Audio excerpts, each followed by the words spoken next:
Let us continue with There Will Come Soft Rains by Ray Bradbury. We have completed the first part and now we are going to start the second part from page number 157. It quivered at each sound.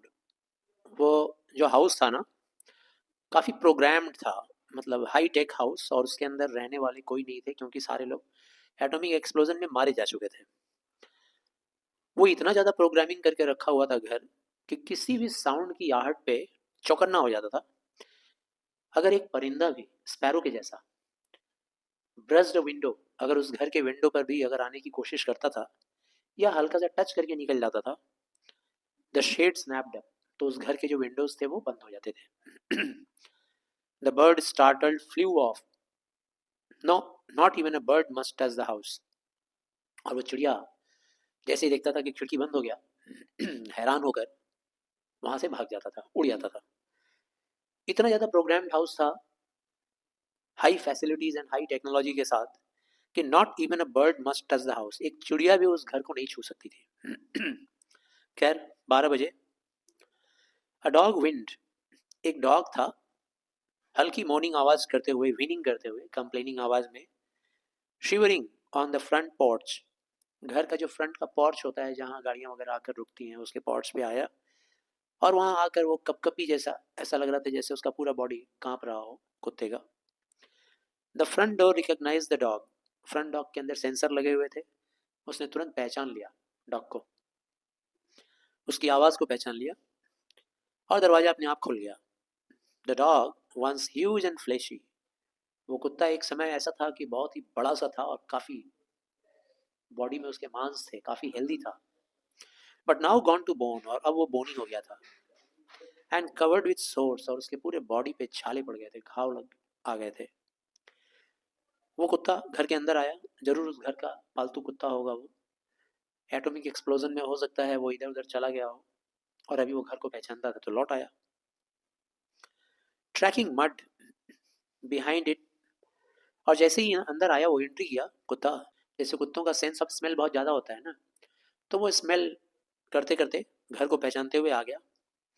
Behind it word angry माइस, और जैसे ही वो अंदर घुसा, उसके अंदर घुसते ही वो जो चूहे थे ना, मतलब वो रोबोटिक चूहे जो घर की सफाई करते थे, वो सारे नाराज हो गए, उन सबको गुस्सा आ गया क्योंकि बार बार काम करना पड़ रहा था, बार बार घर की सफाई करनी पड़ रही थी। Having to pick up mud angry at inconvenience, उनको, उन छोटे छोटे चूहों को काफ़ी असुविधा महसूस हो रहा था कि बार बार हमको साफ करना पड़ रहा है। अब वो लोग नाराज होकर के तुरंत अपने अपने उस बैरोज के अंदर से बाहर निकले। For not a leaf fragment blue under the door, but what the wall panel flipped open and the copper scrap rats flash swiftly out. उस घर में एक छोटा सा ना पत्ते का भी टुकड़ा कहीं पे दरवाजे के आसपास कहीं दिखता नहीं था। घर एकदम चमचमाता, साफ सुथरा, थोड़ा सा भी कहीं डस्ट गिरेगा तुरंत वो रोबोटिक चूहे आ जाएंगे बाहर और आकर साफ कर देंगे। ये उनकी ड्यूटी थी, ऐसा प्रोग्रामिंग किया हुआ था। तुरंत दीवारों के अंदर से पैनल खोला, दरवाजा खुलते ही सारे वो कॉपर स्क्रैप रैट्स, छोटे छोटे जैसे कॉपर का वो कूड़ा होता है ना, स्क्रैप, टूटा भांगा सब चीज़, उसी टाइप के वो दिख रहे थे और जल्दी से आ गए, स्विफ्टली अपने अपने बरोज से बाहर आ गए। द ऑफेंडिंग डस्ट, और उस घर के अंदर कोई भी ऐसा डस्ट पार्टिकल, जो डस्ट या धूल या यहाँ तक कि एक बाल भी या पेपर जैसे ही गिरता था तुरंत उसे सीज कर लिया जाता था, पकड़ लिया जाता था। इन मिनिएचर स्टील जॉज, छोटे छोटे स्टील के जॉ बने हुए थे उन चूहों के, और वो तुरंत उन चीज़ों को, कूड़ों को उठा लिया करते थे। Was raised back to the burrows, और दौड़ते हुए वो लोग बरोज के पास जा करके उसको दीवारों के पैनल में घुस जाते थे। देयर डाउन ट्यूब्स, और वहाँ पर ट्यूब बना हुआ था, मतलब होल और पाइप जैसा बना हुआ था, वहाँ से वो सीधा फीडिंग कर दिया जाता था एक सेलर के अंदर। सेलर क्या होता है, तो किसी भी घर के अंदर जो अंडरग्राउंड जगह बना रहता है, या कोई ऐसा इंस्ट्रूमेंट है जैसे वॉशिंग मशीन है, तो वॉशिंग मशीन के अंदर भी कोई एक तो इनर सेल होगा, उसको बोलते हैं सेलर। ठीक है ना, जैसे कूड़ा उड़ा साफ करने वाला जो मशीन होता है, उस मशीन में भी अंडरग्राउंड एक जगह बना रहता है जहाँ जाकर चीज़ें गिरती हैं, उसको बोलते हैं सेलर। तो वो सारी चीज़ें सेलर में जाके गिरती थी। It was dropped into the sighing vent, और उसके बाद सेलर के ज़रिए सेलर के अंदर वो चीज़ जलना शुरू हो जाता था, और उसमें वेंटिलेटर बना हुआ था, वेंट, वेंट क्या होता है? हवा हवा पास होने के लिए, गर्म हवा निकलने के लिए, उसी तरह से, हाँ, ventilator. It was dropped into the sighing vent of an incinerator. Incinerator क्या होता है? तो एक ऐसी मशीन होती है जो स्क्रैप वगैरह को जला देती है, और जला करके उसका जो डस्ट होता है, एशेज होता है, वो निकल जाता है बाहर बाई प्रोडक्ट के रूप में. विच सैट लाइक इविल बैल इन अ डार्क कॉर्नर. वो इंसिनरेटर राक्षस की तरह दिख रहा था, बहुत ही खतरनाक, अंधेरे कमरे में एक कोने में पड़ा हुआ था, ठीक, अंडरग्राउंड में. तो जितना भी कूड़ा करकट ये सब रोबोटिक चूहे उठाते थे, वो ले जा करके अपने बरोज में डालते थे. बरोज के जरिए ट्यूब से होते हुए वो नीचे आता था इंसिनरेटर के अंदर, और वहाँ वो जलता था, और वेंटिलेटर के जरिए उसका गैस और धुआं बाहर निकल जाता था, और बाई प्रोडक्ट जो ऐश वगैरह होता था वो कहीं अलग गिरा दिया जाता था. The dog ran upstairs. वो कुत्ता सीढ़ियों से भागता हुआ ऊपर गया. Hysterically yelping to each door. हर दरवाजे पे जा जाके चिल्ला रहा था. कोशिश उसका ये हो रहा था, शायद ये दरवाजा खुल जाए, शायद ये दरवाजा खुल जाए, शायद इसमें से कोई इंसान मिले जो मेरी मदद करे. एट लास्ट रियलाइजिंग, लास्ट में उस कुत्ते को महसूस हुआ, घर ने भी रियलाइज कर लिया, that only silence was here. कुत्ते को भी रियलाइज हुआ, और घर तो ऑलरेडी रियलाइज कर ही चुका था कि अब यहाँ कोई नहीं है. क्या है? सिर्फ silence. It sniffed the air and scratched the kitchen door. कुत्ता गया और हवा को सूंघा. सूंघने के बाद scratch the kitchen door. Kitchen के दरवाजे को स्क्रैच करना शुरू किया नाखून से. The stove was making pancakes. और किचन का जो दरवाजा वो खरोच रहा था, उस दरवाजे के पीछे यानी अंदर रसोई में पैनकेक्स पक रहा है. कुत्ते को शायद भूख भी लगी थी, तो शायद खाना चाह रहा था, दरवाजा वो नाखून से खरोच रहा है. Which filled the house with a rich baked odor and scent of maple syrup.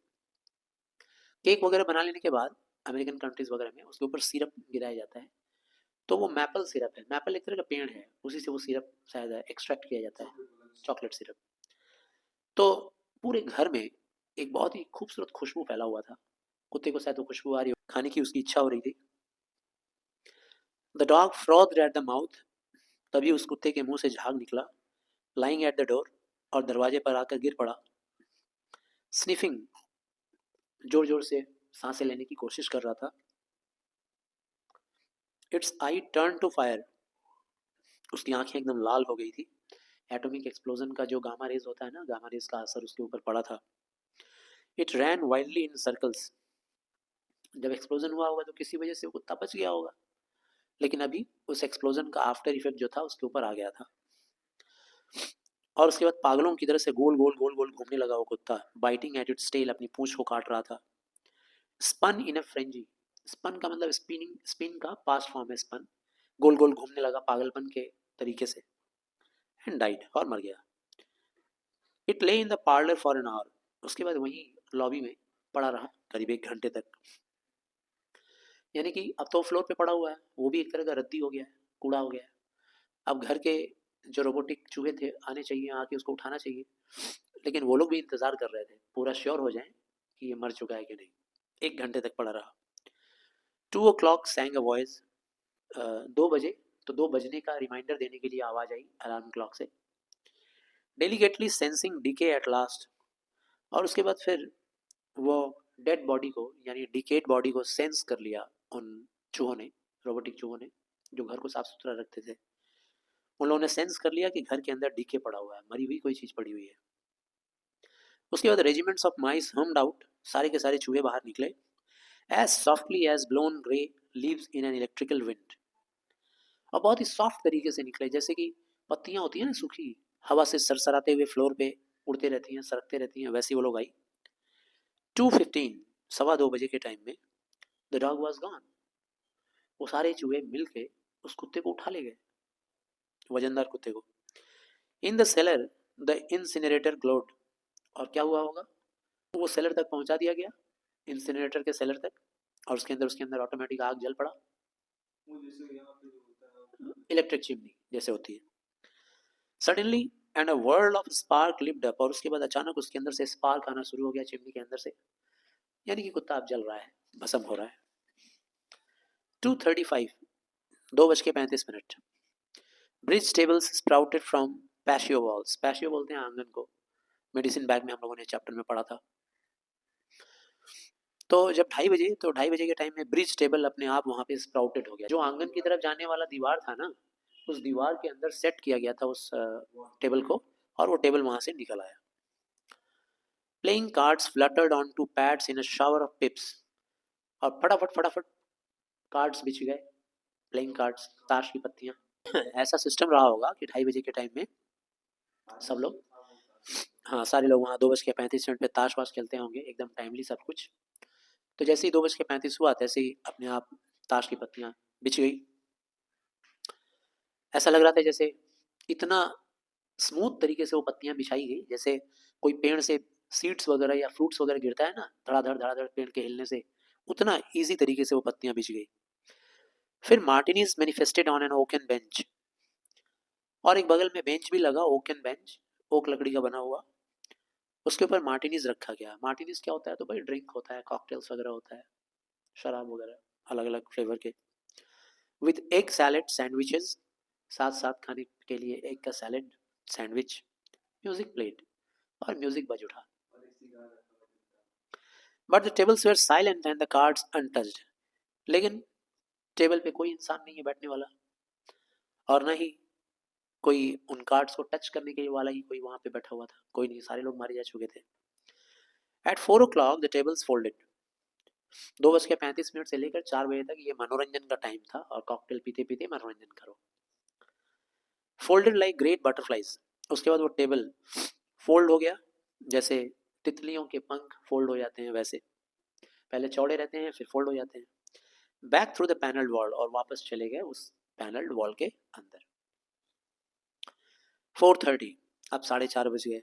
The nursery walls glowed, अब नर्सरी वाली जो वॉल थी ना, बच्चों के लिए जो दीवार बनाया गया था, मतलब क्या बोलेंगे, आर्टिफिशियल इंटेलिजेंस का यूज़ जो आजकल हम लोग के फ़ोन में है, या आजकल यूज़ होने लगा है टेक्नोलॉजी, वो रे ब्रैडबरी ने उस टाइम में इमेजिन कर लिया था आर्टिफिशियल इंटेलिजेंस को।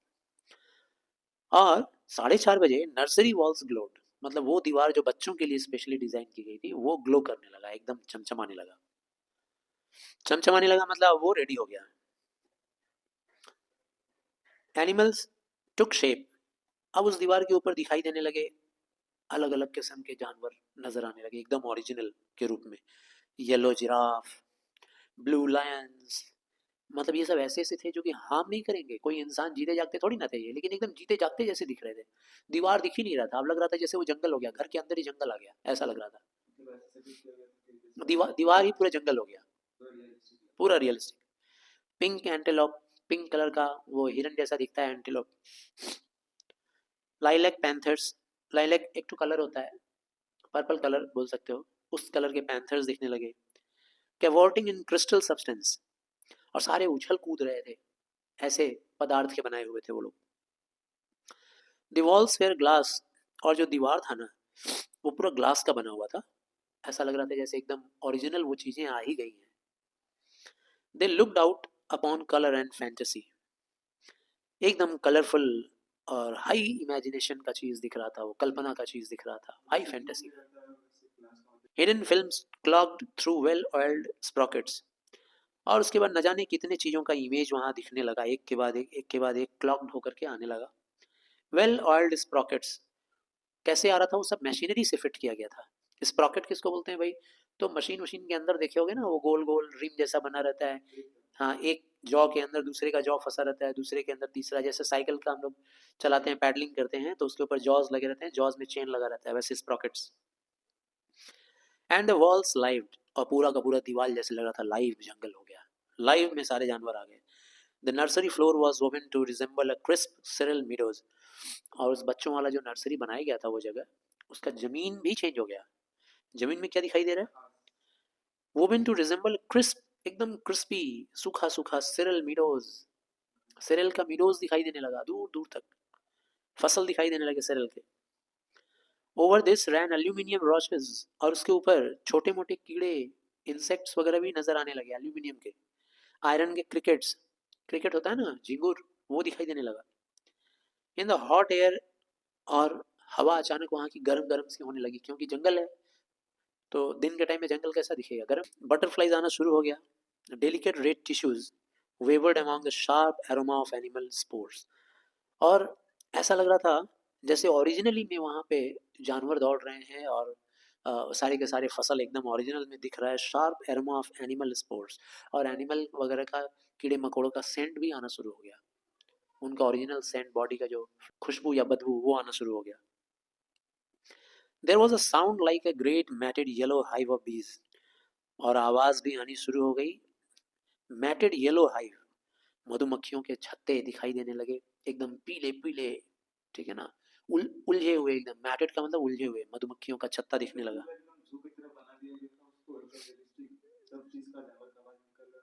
The lazy bumble of a purring lion, और वहाँ शेर भी आ गया जो कि परिंग कर रहा है, और लेजी था वो एकदम, बम्बल कर रहा मतलब कंफ्यूजिंग आवाज आ रही है उसकी.